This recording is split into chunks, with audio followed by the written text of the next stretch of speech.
ময়লাওয়ালা আর পরিষ্কারওয়ালা। গল্পটা ছোট একটা মফস্বলের। সকাল বেলা ঘুম থেকে উঠেই মিনি স্কুলে রওনা হলো।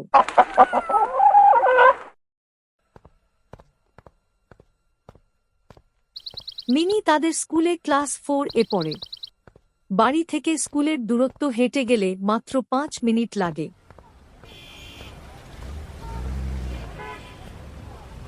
সব আশেপাশের পাড়ার ছেলে মেয়েরা এই স্কুলে পড়ে, তাই সবাই সবার চেনা পরিচিত।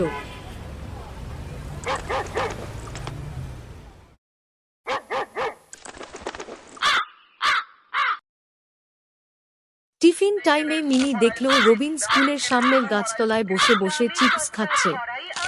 সে এগিয়ে গেল, তার পেছনে পেছনে তপু এলো। দেখেছিস আজও স্কুলের সামনে কে যেন ময়লা ফেলে রেখেছে। হ্যাঁ, উফ, গন্ধে আজও ক্লাসে বসা যাচ্ছে না। এই কাজটা যে প্রতিদিন কে করছে তা খুঁজে বের করতেই হবে। চল চল, ঘন্টা পড়ে গেছে, ক্লাসে চল, পরে এ নিয়ে কথা বলা যাবে। স্কুল ছুটির পর তারা দেখল পরিচ্ছন্নতা কর্মী মনির মিয়া, যাকে তারা ময়লা কাকু বলে ডাকে। সে এসে ময়লাগুলো নিয়ে যাচ্ছে। দেখেছ কাকুরা, কে যেন প্রতিদিন স্কুলের সামনে এনে ময়লা ফেলে রেখে যাচ্ছে। কাজটা কে যে করছে কিছুই বুঝতে পারছি না। ময়লা ফেলার তো আলাদা জায়গা রয়েছে, পাড়ার সকলে তো সেখানেই ময়লা রেখে যায়। আমি বিকেলে এসে নিয়ে যাই, কিন্তু এই কাজটা কে করছে বুঝতে পারছি না। হ্যাঁ কাকু, ময়লার গন্ধে ক্লাস করা যায় না। প্রতিদিনই কোনো না কোনো বাচ্চা অসুস্থ হয়ে যায়। কিছুক্ষণ পরে তারা সেখান থেকে চলে গেল। পরের দিন বাড়ি ফেরার পথে তাদের সাথে ময়লা কাকুর আবার দেখা হলো। সে ময়লা নিয়ে যাচ্ছিল। ময়লা কাকু, একটু দাঁড়াও। কাল রাতে বাবা বলল, বাবা যখন সন্ধ্যায় দোকান বন্ধ করে স্কুলের সামনে দিয়ে বাড়ি যায়, তখনও স্কুলের সামনে কোনো ময়লা দেখেন না। মনে হয় রাতের বেলায় কেউ এই কাজটা করছে, যাতে তাকে কেউ ধরতে না পারে।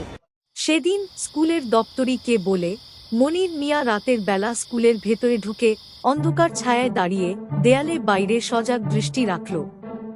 একটু পরে সে দেখল স্কুলের পাশের হওয়া নতুন বাড়িটা থেকে সে বাড়ির মালিক জাহিদ সাহেব আস্তে আস্তে চোরের মতো বাইরে এসে এক বস্তা ময়লা স্কুলের সামনে ফেলে দিল। যাক বাবা, কেউ দেখেনি, তাড়াতাড়ি এখান থেকে চলে যাই। একটু পরে হেড স্যারের কুকুর মতি সেখানে এসে জাহিদ সাহেবকে দেখে ডাকতে লাগলো। জাহিদ সাহেব পরিমরি করে দৌড়ে পালালো। দেয়ালের আড়াল থেকে মনির সব দেখল। পরদিন সকালে জাহিদ সাহেব ঘুম থেকে উঠে দেখলেন তার বাড়ির দরজায় কারা যেন ময়লার স্তূপ করে রেখেছে। তিনি এটা দেখে ভীষণ রেগে গেলেন।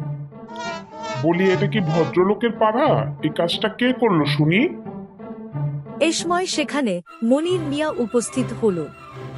সেও উত্তেজিতভাবে বলতে লাগল, ওহো, এখন এত কথা! প্রতিদিন যখন স্কুলের সামনে ময়লা ফেলে আসেন, বলি, তখন কোথায় থাকে আপনার ভদ্রতা?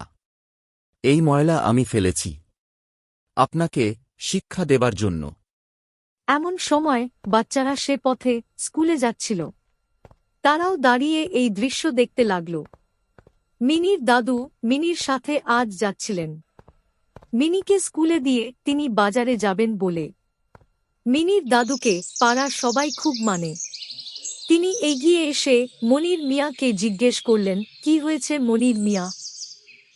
দেখুন না চাচা, এই জাহিদ সাহেব যতদিন এখানে বাড়ি করে এসেছে, উনি পাড়ার ডাস্টবিন এ ময়লা না ফেলে প্রতিদিন রাতে লুকিয়ে লুকিয়ে স্কুলের সামনে ময়লা ফেলে রাখে।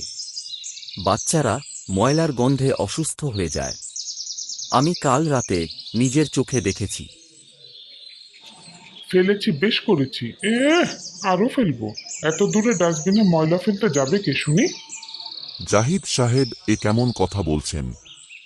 আমাদের সবার বাচ্চারা এই স্কুলে পড়ে। পরিবেশ রক্ষা করা আমাদের সবারই দায়িত্ব।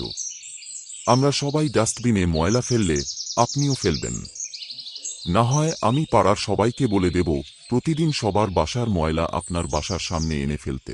ইয়ে, না মানে আমি আর ময়লা ফেলবো না। ময়লা কাকু, তুমি একদম ঠিক করেছো। জাহিদ সাহেব মাথা নিচু করে চুপ করে দাঁড়িয়ে রইল। বাচ্চারা, মনিরকে তোমরা ময়লা কাকু বলো না। মনির আমাদের সকলের ময়লা পরিষ্কার করে।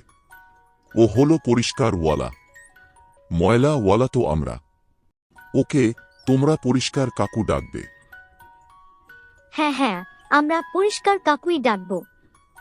মনির খুব খুশি হল। তার পরদিন থেকে তারা সবাই মিলেমিশে পরিচ্ছন্নভাবে থাকতে লাগলো।